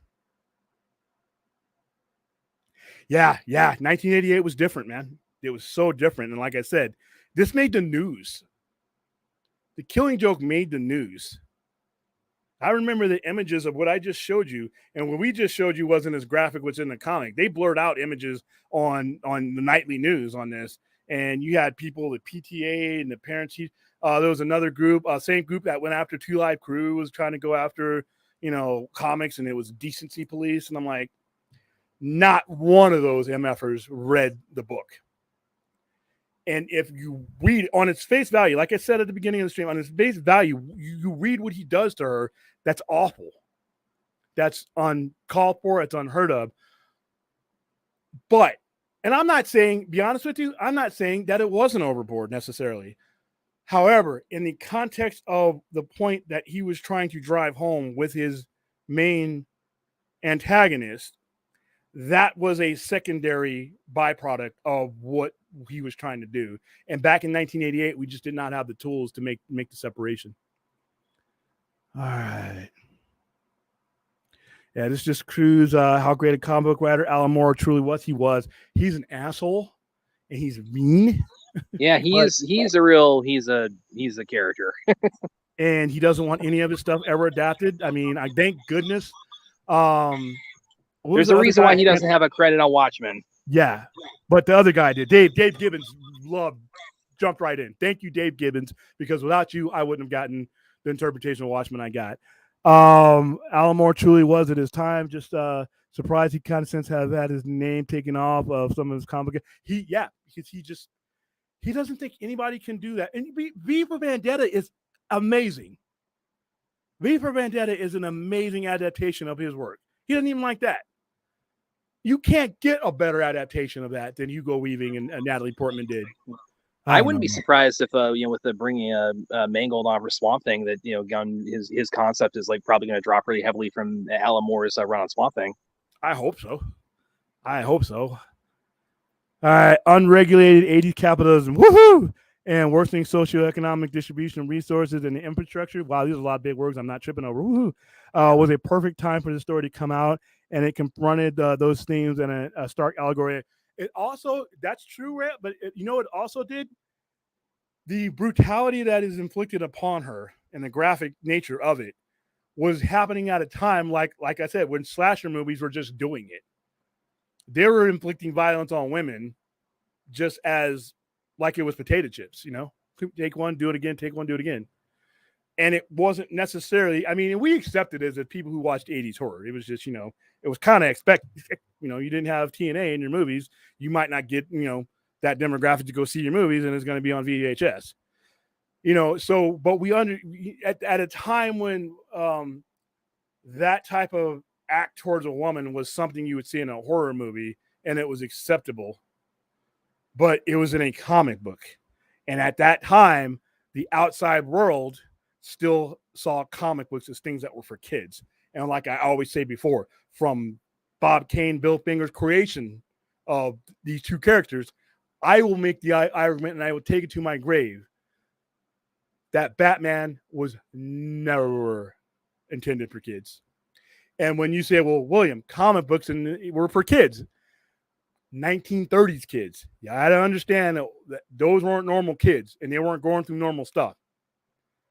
You got to understand that there was open warfare happening in the streets. The front page newspaper would have guys with their eyes shot out, police standing over and posing over dead bodies in the streets, open warfare where the kids could see it. We were going through war. Most of these guys were Jewish immigrants or first generation Jewish Americans. Bill Finger, Stan Lee, Bob Kane, Jack Kirby, Dick, all these guys were first or second generation. So they had family back in Europe. They knew what the Germans were doing. So these weren't normal kids being told the stories that we've desensitized for kids now. So Batman is created, and Batman had two guns. It was kneecapping people. So different era of kid. Superman was tossing that car around, with those. Yeah. Yeah. And they're killing people in the comics, by the way. Joker's killing. So Batman was really never intended for kids. Yeah, intended for kids of that era. But you have to understand that each generation has gone on. Each generation looks back and said, that was horrible. That was horrible for us. I don't want that horror I don't want our kids to have it like that. So we kind of soften things up. So the kids that have come about lately in the last 30 years are not the type of kids that these characters were created for. So I make the lifelong argument that Batman, if you absolutely analyze what Batman and the Joker are, they are not for young people consumption. Now that doesn't mean that they haven't been morphed and reshaped into young. We have the Superman or Super Friends. We have, Adam West Batman. Adam West Batman was an antithesis of what was created, what Batman was supposed to be. Well, a lot of that was accurate to the Batman comics at the time, but also that was kind of like a, Batman. That was kind of post Seduction of the Innocent. That was, exactly. And there was a concerted effort to soften up comics because of that. Yeah, and then these adaptations just took it to a new level. So yeah, there we go. Yes, yeah, hit the like on the stream. Yeah, we got. I need not just to boost our numbers, but I need to see. Just like I said, we're out on the little itty bitty ship. We're not on the yacht right now, so I want to see what our numbers are. and how what we need to improve on, and what kind of stuff I need to add, take away from. And this is going to be a building process. And we'll be back at it. You'll see improvements each time out. So yes, like, subscribe. There we go. Hit me up, YouTube, the site. Well, hopefully, like I said, if you paid us a visit, hopefully you are going to leave with having joined us and subscribed. And I'll have memberships too available. All right. Joker wasn't a complete product of contemporary institutions, but rather those served as a catalyst to invoke his inner sinister nature that would inevitably manifest in other forms of abuse in others. Yeah. And he's also and this is another thing that the Joker, Joaquin Phoenix Joker. I was just about to get to that. Yeah, that's where I was going. He drives home the point that the Joker was trying to prove as far as one bad day, because Joaquin Phoenix Joker had a lot of bad things happen to him. It just wasn't him. He didn't have his medication. He had all these things happen to him in succession. So you're looking at it from the point of view that the Killing Joke wants you to look at. Now, we haven't gotten to the level of depravity that the Joker in the comics would have gotten to, because we're just in the origin, but we don't know where this one could go. Another thing it shows is that how society can fail someone and this be the result. How somebody could slip through all the right cracks. And if nobody cares and there's nobody's paying attention, then it can escalate. And nobody gave a shit about the Joker until he started shooting people. Till he shot Maury on that show, nobody cared about anything that guy was going through. They would just step over him, just assume step over him like a bum in the street. So I thought that Joaquin Phoenix and Todd Phillips did, I have to believe that they used the Killing Joke. Dropped my thing. It caught it though. And you notice that it also, you're saying you probably using the Killing Joke at least partially as the basis, and you notice that Joker itself runs into a lot of a similar kind of a moral panic during its release. Yeah. I laughed when I heard that Heath Ledger was being cast as a Joker. I laughed out loud, and I made a whole bunch of Brokeback Mountain jokes. I hadn't seen Brokeback Mountain at the time, so it's like I actually wasn't that familiar with Ledger when I first heard he was cast, so I just kind of went, okay, let's see what he's got. And that was the last time I ever fan casted. That is the last time I ever doubted the people who choose these things. That's the last time I ever doubted. When I saw the very first trailer, and I didn't even need to see his face. That very first teaser where Batman's riding through Gotham on the thing, where he said, "You change things forever." You're just a freak like me. Yeah, and there's no going back now. And little did I know that would be part of the great interrogation scene of that movie. But it just as soon as I heard his voice and I saw that teaser, I knew that this was going to be one of the great all-time performances of all time. And when you're sitting in there and you see him on the screen for the first time, I'm going through the all-time great performances, the De Niro's, the Marlon Brando's, the Al Pacinos, the all-time great performances that are going to be these standout performances. And I knew 30 minutes into that movie, he's going to win the Oscar for this. And from that point on, no one else had a chance. No one else had a chance at that Oscar. Even Robert Downey Jr., who, if Heath Ledger is not the Joker that year, Robert Downey Jr. probably winning for Tropic Thunder. For Tropic. And ironically enough, that movie would get torn apart. Well, it kind of gets there's a little bit of an uprising about Tropic Thunder every once in a while over Robert Downey Jr. in it. Because he did blackface. You know what? Watch the movie first. The whole point of his the point is to mock the idea of somebody going so method that they would put on, like, genetically put on blackface. And while there's a black guy in the movie, that's the whole point of it. So I love that movie. That's the last comedy I paid to see. All right. Along with Killing Joke, Batman Year One, Batman: The Dark Knight Returns, Arkham Asylum, A Serious House on Serious Earth, and Batman: Whatever Happened to the Cape Crusader are the top 5 Batman stories of all time. You got some pretty good ones on there. Arkham Asylum is great. Dave McKean's work on that is great. Obviously, The Killing Joke, I'm on board with you there. Batman Year One, him and David Mazzucchelli, Frank Miller, that is great. I have that here. Batman: The Dark Knight Returns, I did a whole stream of what that one means to me. Those last two I'm not as familiar with, but I have them here. I have not read them. But I will now. But yeah, your top three are the same as mine. I think you'd also mentioned you're not so big on Bane as a villain, so you're not that big on Nightfall. No. No. I thought I thought Bane was someone that Batman would have beat the hell out of in 3 or 4 panels. And they have every now and then you get a comic book character that they make all powerful just to bring out the best in the hero. Even if that character's, I just never, bought it. And by the way, interesting thing, this is interesting to consider also with the kind of Ben Affleck's sort of history and what's known about his Batman script is people have made this point. I actually wrote an article about this about a year or so ago. With what's known about his Batman versus Deathstroke script is that if you look at kind of like the way it was, the way what's been revealed about it, the way the story kind of plays out is that it's basically what he did with that script is that he took Born Again for Daredevil and he gave that to Batman. Yeah, Born Again is an excellent, fantastic Daredevil story. I have some of them here. Okay, and like I said, I understand. Listen, I appreciate what the animated series means to, especially millennials, like Film Junkie and McClellan. I think they're both considered millennials. They're Junkie's 39. I know McClellan's in his 40s, early 40s.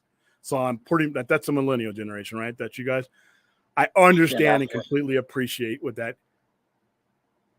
And I don't think any less of you for it. It means nothing to me. And that's only because I came from a unique point of view of the mid-'80s being the recovery and the renaissance and the rehabilitation of what I think Bob Kane and some of the earlier writers of Batman meant Batman to be. And this is one of the reasons why I love the Batman. The Batman, somewhere Bill Finger and Bob Kane are like, damn it, they got it.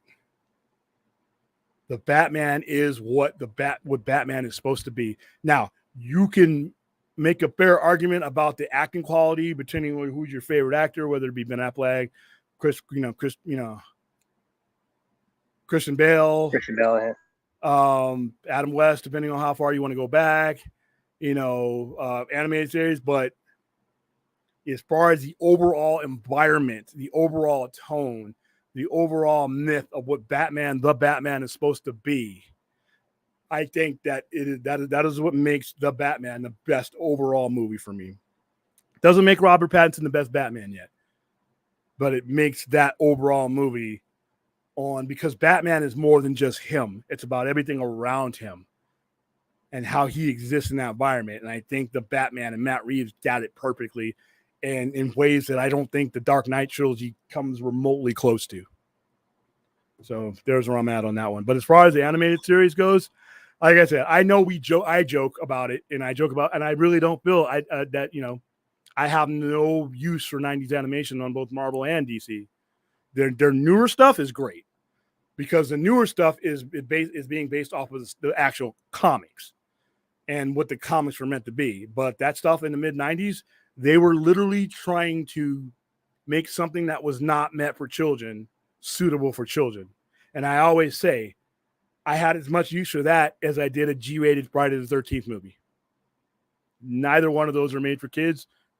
I felt offended that they tried to make them for kids. So that's just me. By the way, one thing I wanted to ask real quick, did you see, I kind of wanted your thoughts on the news that dropped yesterday about Jennifer Garner is going to be back as Elektra in Deadpool 3. Yeah, I saw you mention. And what were your thoughts on that? And also, do you think that increases the likelihood that Ben Affleck's Daredevil might appear in it? I think it's a certainty that he's going to. I think so too. Yeah, but listen, when it comes to Deadpool movies, it's one of the few Marvel movies that I have never gone to see in the theater. I've always watched them on TV. I cannot stand that character. And this is before the movies were made. This was before the movies were made. I have the first appearance of him. I have it signed by Rob Liefeld. Back when I thought that character was going to be cool.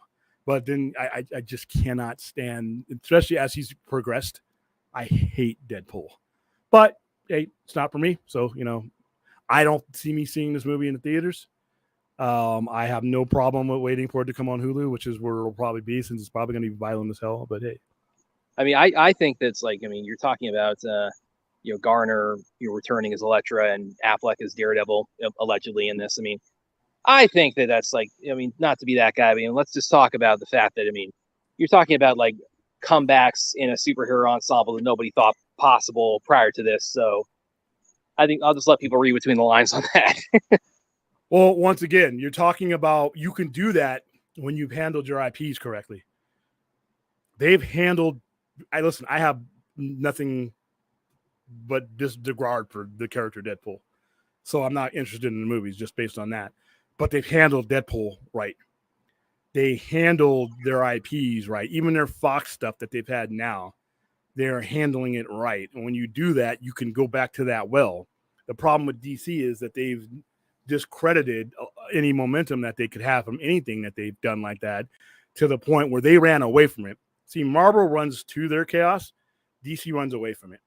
Yeah, and I mean, describe running to their chaos, because what was Deadpool's very first appearance? I mean, we all remember how well that was received. Is this an old question? William, what are your thoughts on the Batman animated series and Superman animated series as well? The Superman one I didn't have as much of a problem with, simply because they portrayed Superman, the outwardly Superman, as closer to the comic books and what Superman was intended to be than they did with Batman. I had not much use for either, but if I had to choose one that I thought was more sufferable, it's the Superman one. Okay, so let me follow that one up then. It's like, because those both fed into the Justice League animated series. That's kind of going more into the 2000s when that started. So what were your overall thoughts on Justice League and Justice League Unlimited? I thought Justice League Unlimited was okay, but at that point, I had been so turned off by the genesis of characters that led into those that it was like, I was at a point where I wasn't really willing to give any of that a chance, to be honest with you. Justice League Unlimited, I have it here on, I think it's here on Blu-ray on one of my shelves. I didn't think it was bad. It's just not the type of Justice League stories that I was into. I think they did a better job of the 2000 stuff and the 2010 stuff than they ever did in the 90s. I would not. Now, I do have a problem. Somebody brought this up on one of my social media pages, that they should use Justice League Unlimited as a blueprint of a live-action Justice League. Once again, if you want to see me, I won't have to eat the blue hamburger to throw up on a live stream.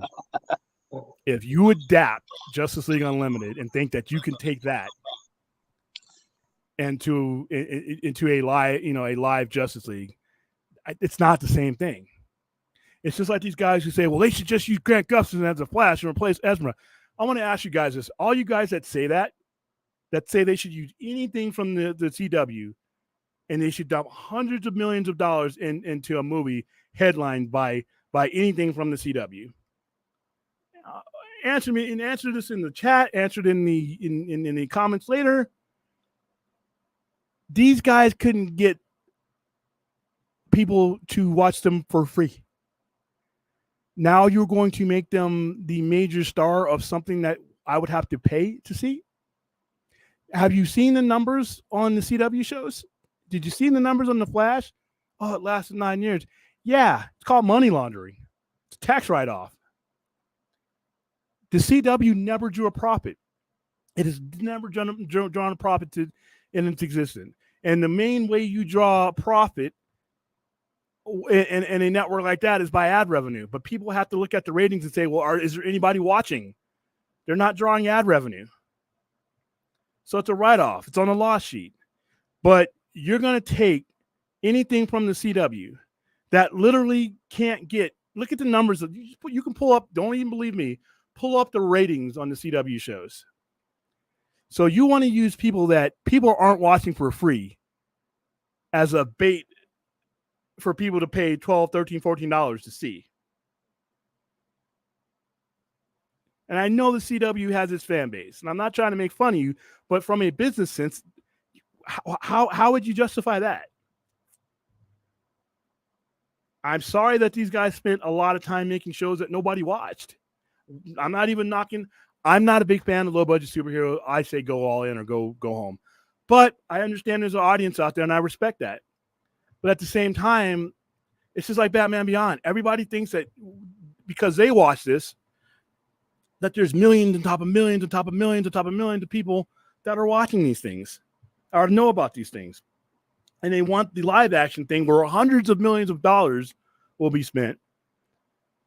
They want people to take that kind of risk on things that people are not even watching on the small screen for free. It cost me nothing to watch the CW. It cost you $0 to watch the CW. Yet for free, they pass on it. So every time I hear that, I'm like, well, I don't get that. But that's just me. It's just me. All right, moving through the chat. Did I cover all my thumbnail? We got The Killing Joke. We got Mission Impossible. We talked Oppenheimer. Probably not going to get to the Hulk review, although I will do a short and do that. Talk about Secret Invasion. Listen, guys, I'm hearing people bash Secret Invasion. I love the show, man. Samuel L. Jackson is great. This might be him at his Marvel best, in my opinion. The conversations that he had with Rhodey, that conversation with the two black men sitting at the table, if it was, I really helped you out. People that look like us don't get in positions like you without a little help. And then and I think Rhodey's a Skrull. I'm going to say that outright. That might be too obvious, but the cloak and daggerness of this show is being done so well. And I'm a huge fan of Secret Invasion. I mean, even the new stuff that they've done to modernize it, it's not as good as the stuff that they did in the mid 2000s, but this stuff right here, it's great. The comic is playing more on what the show is. It's awesome. This is intrigue. There's not a bad performance in this show. The guy who plays the main protagonist right now, Gravik, I want to slap the shit out of this guy. His voice, you just want to like, oh, you slimy motherfucker. And he's just that unsettling. He's doing a great job. And his reasoning, and he goes off on his tangents about mankind killing each other. All we're doing is hastening it. You feel it. And a lot of the stuff that they're doing is right on the nose of what's going on in society today. It's, yes, the Skrulls are in it, and them shape-shifting is part of it. But this is a political intrigue. It's a spy. It's a legit spy show. I'm hearing a lot of hate going towards it, and I don't understand it. I think it's one of the better Marvel shows done. To be honest with you. Have you watched it? I'm still just getting started on it now, and actually kind of going off of that. Where would you rank this? That's an interesting question too, because when you're talking about the best of the Marvel streaming shows, do we just place that within Disney Plus, or do we also include the Netflix shows in it? Where would you rank this overall in kind of the general, of all the Marvel streaming shows, whether it's, Netflix? I mean, Daredevil is kind of my peak if we're just going to go like all streaming shows. Falcon Winter Soldier, I thought was pretty good too. I love Falcon Winter Soldier. I didn't get as much into WandaVision. I didn't like WandaVision. That's one of the ones I watched it all the way through. WandaVision and the Marvels are at the bottom for me. Actually, Hawkeye, WandaVision, and the bottom ones for me. I don't watch those again. I didn't enjoy those. Loki, I loved. I loved Loki. Falcon and Winter Soldier, I adored that show. I loved that show. I love Sam Wilson. I love his stories in the comics as Captain America.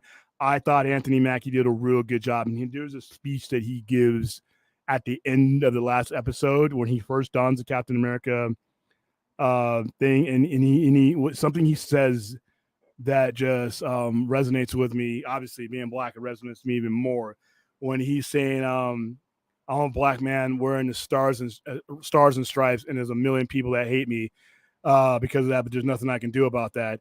But yet here I am, no super serum, no blonde hair, no blue eyes. The only superpower I have is I think we can do better." I loved that line. That line. And I love the fact that they didn't shy away from the fact that yes, he's a black guy, and he's playing. He's filling the role of what has traditionally for decades been, what people think America is supposed to look like, a blonde-haired, blue-eyed guy.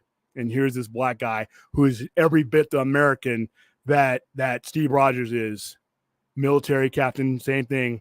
And he is some of the things he had to go through, and then the super soldier program, spreading light on that with the other guy that was there. It was just so much more in Falcon and Winter Soldier that I think a lot of people missed. Loki, I just really love the performances. I really love the performances. And then this one, Secret Wars, I would put those in my top 3. Yeah, it's again, like I said, it's interesting whether or not whether you should put Marvel Netflix in with Disney Plus, because they always had it. I kind don't. Of more of an arm. You don't. I can see the argument. I can see the argument where you could. I don't, simply because had Marvel had control of those IPs at the time, or had Marvel been the one doing it, they wouldn't have been as good. Yeah. I think they really benefited from kind of being having a very arm's length relationship. I mean, Daredevil.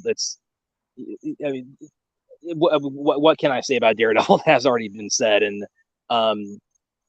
Jessica Jones does some great things. And I even stood up. It's like, listen, say what you want about Iron Fist season 1, season 2 made up for it, and then some. Okay. Yeah, it's just kind of goofy. Oppenheimer, Poor Things, and Killers of the Flower Moon. Which of those 3 you think will do well at the box office? I think Oppenheimer will do better.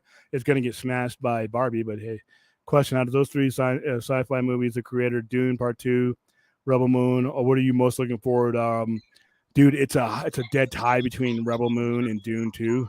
And actually, I was thinking about that earlier today too, because obviously Rebel Moon, that's definitely that's just right at the upper echelon for my most anticipated this year. But also, the creator looks really interesting to me because, and that's I think out in September. But the thing, and I wrote an article about this too, where it's the thing about that is like it's almost like it's giving us like the Terminator, Skynet future war movie that we have.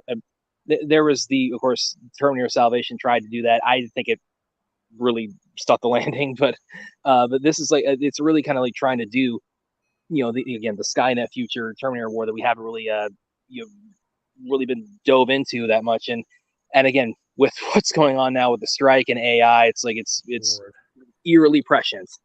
Yeah, it's Mission Impossible with AI. William, why do you think The Dark Knight is rated R despite it being why do you think? Okay, I think you're trying to ask me why is it rated R instead of why is it rated PG instead of R? Because they wanted to make more money, and if you put R on a Batman movie, then you weren't going to be able to make the money that you want, because a lot of people are still apprehensive of taking their kids to an R-rated movie because of what it may entail. But that's a bullshit rating because The Dark Knight is an R-rated movie.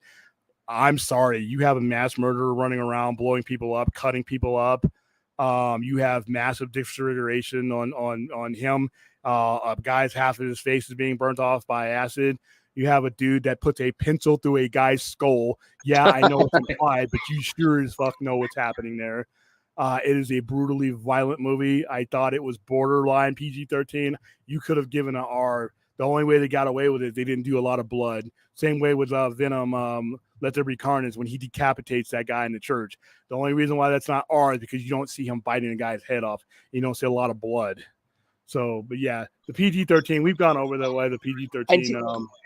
Kind of related to that, do you think, because of course the Ultimate Edition of BVS and then ZSGL, those are both rated R. I don't know. It's like I don't really get like a proper like R vibe out of all those. I think they're hard PG-13s, but I mean, but the MPA, they set the rules on that. So I mean, do you think that those in those incarnations, it could have been like whatever, snipped in the right ways to just get just below the PG-13 threshold? Yeah, well, they did it with Red Dawn. And Red Dawn's PG-13. All right. Yes. I'm just gonna answer this real quick.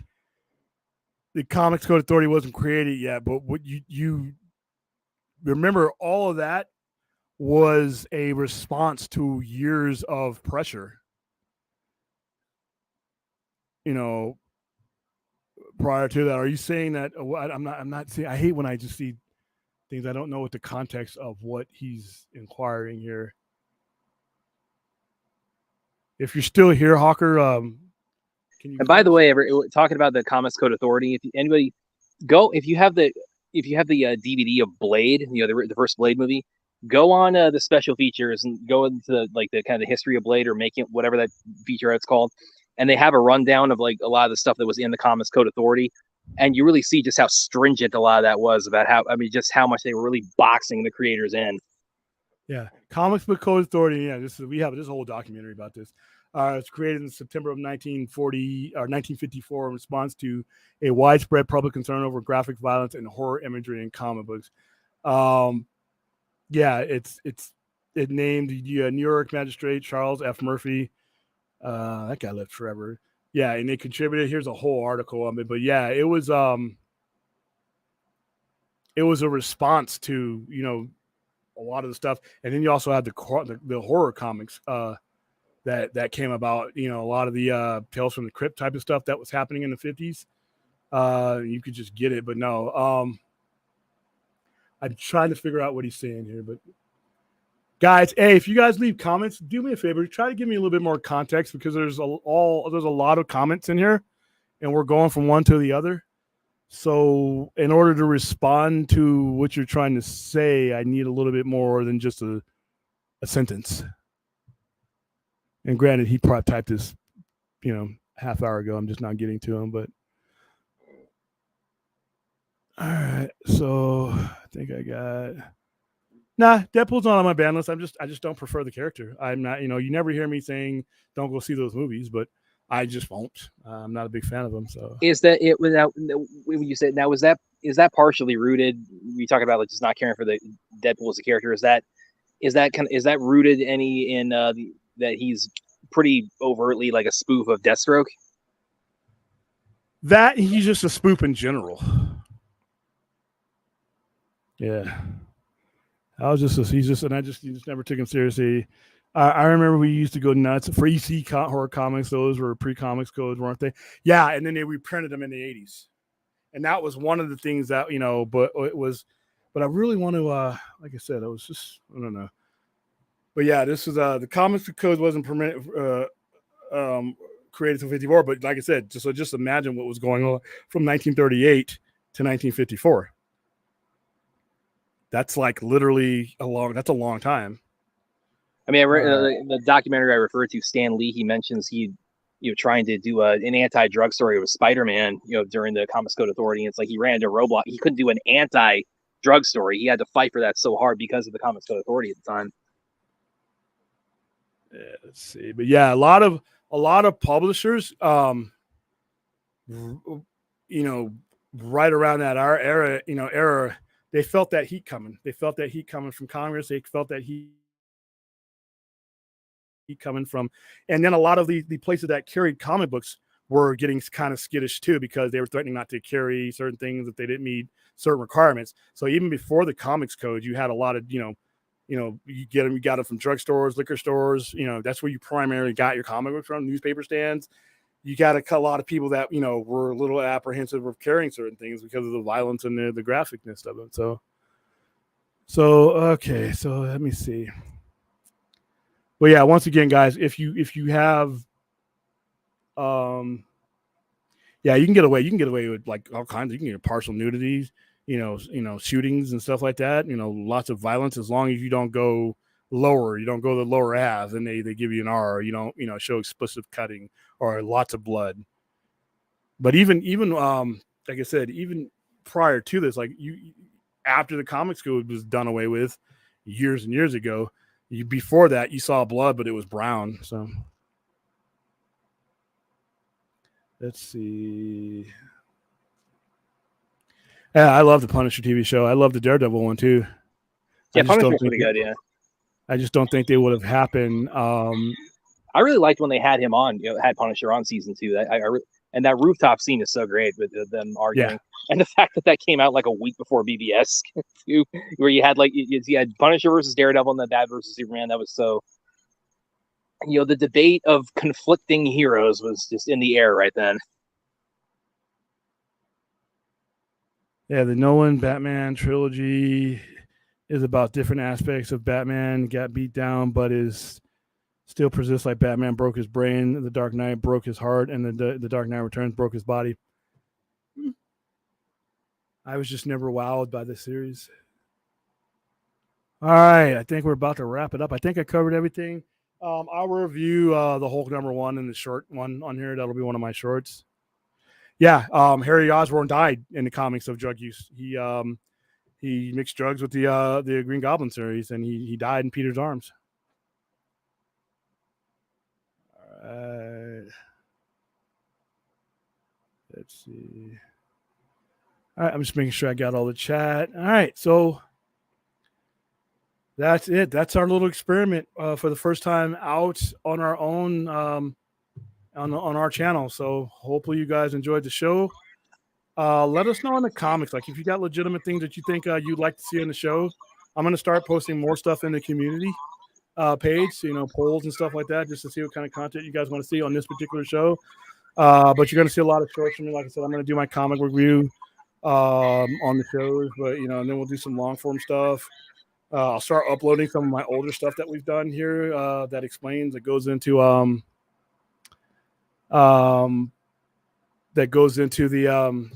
the depth of the character, like we did with the Killing Joke. Some of them will be shorts, but there's some things that you cannot just do in shorts. Some things you have to explore and get some opinions on. So let's see. What do you think of Aeon Flux movie? I thought it was as good as it could be without, it was adapting something that is very over the top and graphic that I don't think a human could really do, and that was the whole point of Aeon Flux. But I thought it was as good as it could be. All right, please like and subscribe. Head over. Well, no, you don't have to head over. You're already here. Head over to all sci-fi-center.com. As you see the scroll down there, subscribe to all of our social media. I'll add threads on there later on tonight. Follow us everywhere. And if you haven't already, please subscribe to our channel. Give us a like. Helps our algorithms, and it helps me know where we're going with the channel. So for that note, thank you to Thay and Stella, even though they're not here. They help out even behind the scenes. Thanks for Brad. From where can they find you, Brad? Hey, I'm Brad Kern. You can find me on my writing on screenrant.com and also on Kung Fu Kingdom. And you can also find me on just social media on Twitter and Vero. That's where I kind of usually hang out. All right, guys, that's it. I don't know when the next time I see you again. Probably tomorrow. Who knows if we got kind of energy. I'm working on my wrestling show to be on Sundays, late Sundays. I know when Enoch comes back, he has told me that it's probably going to be earlier. He's not going to do a lot of overnighters because he is a teacher as well. So even when Enoch comes back, you'll probably be seeing me sneak in. I'll probably do like a layover on one on his show to where I will be on the panel, and I'll probably just roll right into what we're doing to wrap up the night. Or I might just stay on that channel and take over the show. Who knows? All right, guys. Thank you all for being here for our very first night out on our own. Please like and subscribe. Head over to the sci-fi-center.com and keep an eye out for our shorts and future content. See you later. Yes.